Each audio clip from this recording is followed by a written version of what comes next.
General Peter Kadzik. My understanding that Mr. Kadzik was an Assistant Attorney General. He attended all the senior staff meetings at Justice.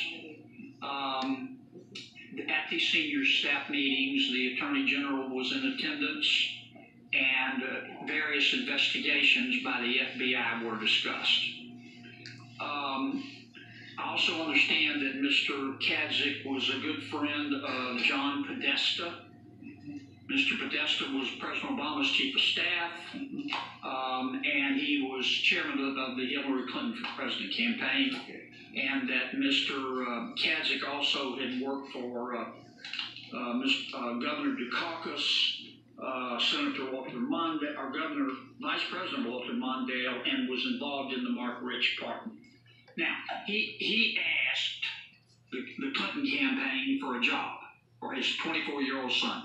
While that job request was pending, he sent Mr. Podesta a heads-up email about the release of Mrs. Clinton's emails. Is my understanding right?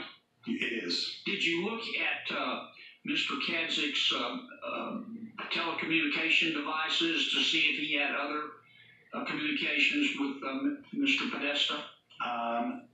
As I sit here, frankly, I don't recall. Let me get back to you on that. Would you do that? Absolutely. Did you look at Mr. Podesta's telecommunication devices to see if he got other communications from Mr. Kadzik? I don't believe we went to Mr.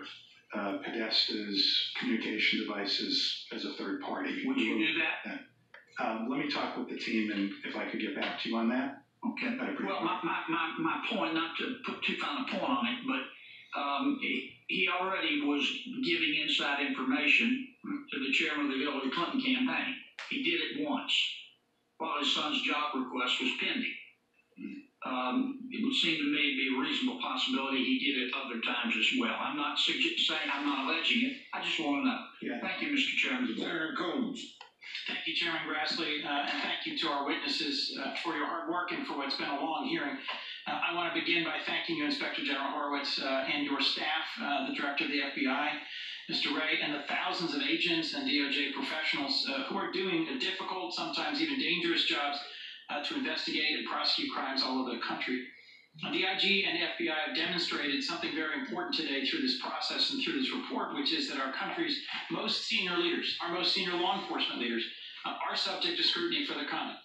It bears repeating that for this review, senior IG staff conducted over 100 interviews and reviewed over 1.2 million documents, including interviews with a former president, former attorney general, former FBI director.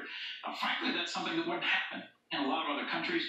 And it makes me proud to be an American and proud to continue to support the rule of law. In the United States, even the most senior officials who make mistakes are held to account. In its review, the IG's office found former FBI director made serious errors in judgment in deviating from policies and releasing information about the Clinton investigation just before the 2016 election. It's important the American people understand that there are 37,000 hardworking FBI employees, and the report takes issue with a few discrete decisions by just a handful of those employees. Even then, it finds decisions in the Clinton investigation were not the result of political bias. I'm encouraged that DOJ and FBI are prepared to learn lessons from this report. One conclusion stood out to me. The IG found that FBI policies are, and I quote, most important to follow when the stakes are the highest and when the pressures to divert from them the greatest. Those include policies to avoid interference with ongoing investigations and even the appearance of a political bias. Director Wray, I've expressed time and again that I'm concerned the Department of Justice is being pressured to release information to Congress that could compromise the special counsel's ongoing investigation. I'm all for oversight after the conclusion of an investigation, but I'd like to hear that you're committed to ensuring the Bureau will not risk interference with special counsel Mueller's ongoing criminal investigations by providing midstream information to Congress that risks leaking to the very subjects of that investigation. Could you give us that assurance today?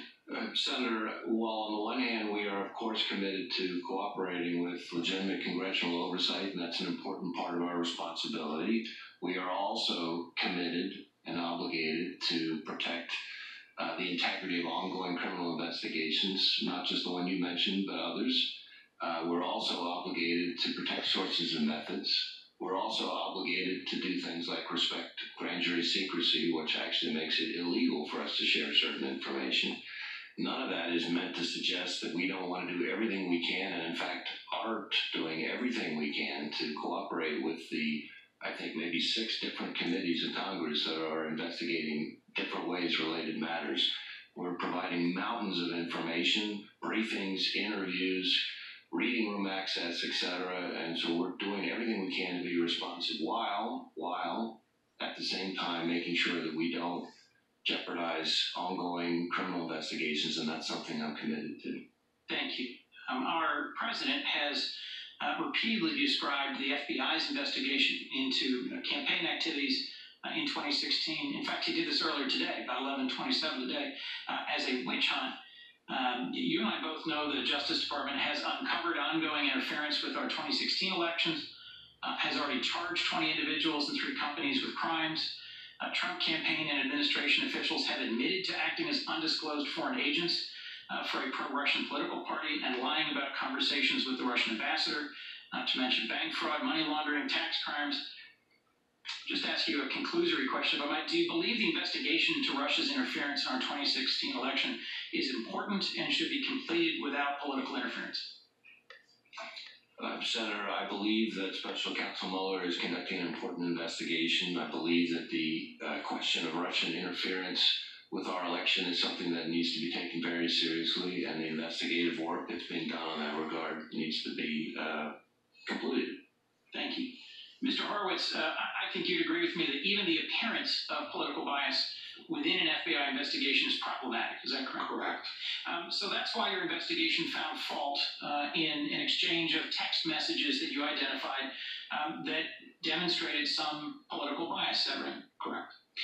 So let me just point out, as I did, that our president routinely tweets about ongoing investigations in a way that criticizes them, critiques them, and is an attempt to undermine them. In my view, these remarks are also inappropriate efforts to politicize an ongoing federal investigation. Director Wray, the president's former campaign manager, Paul Manafort, is now in jail. He's been charged with 25 felonies, laundering tens of millions of dollars, committing tax fraud, encouraging witnesses to lie. President Trump has called this very unfair. Should the American people have faith that the Manafort investigation is being handled fairly? Senator, I'm not going to speak for the Special Counsel's office. What I would say is that I expect all of our employees to conduct themselves professionally and fairly. Does the FBI take the political opinions of FBI agents into account when choosing how to staff an investigation? Have political beliefs that are influenced either your work at the FBI or which agents are chosen for a particular investigation?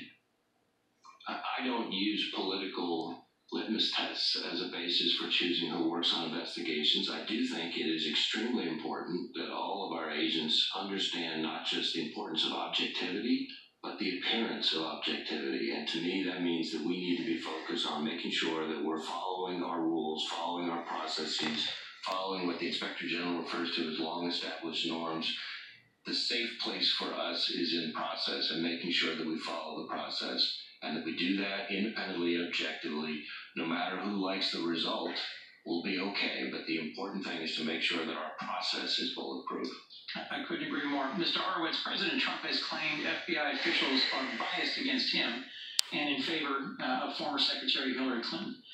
And let me just make sure I've understood this right. In your investigation, did you find the FBI took any investigative step based on political bias against the current president? No, the one area where we were concerned about bias was in the October time period, and the weighing of Agent Strzok between focusing on the Russia investigation versus focusing on the Wiener laptop, and our concern about his decision given the text messages. But did you conclude that we should have concern about either the initiation or the ongoing conduct of the Special Counsel's investigation based on those texts? We didn't look at the Special Counsel investigation part of this review. Last question to you, Mr. Horowitz. This report seems to vindicate the wisdom of many long-established DOJ policies and practices, the chain of command, the need to strictly comply with recusal. The department policies are in place for a reason, and it was wrong to deviate from them, and it would be wrong to deviate now.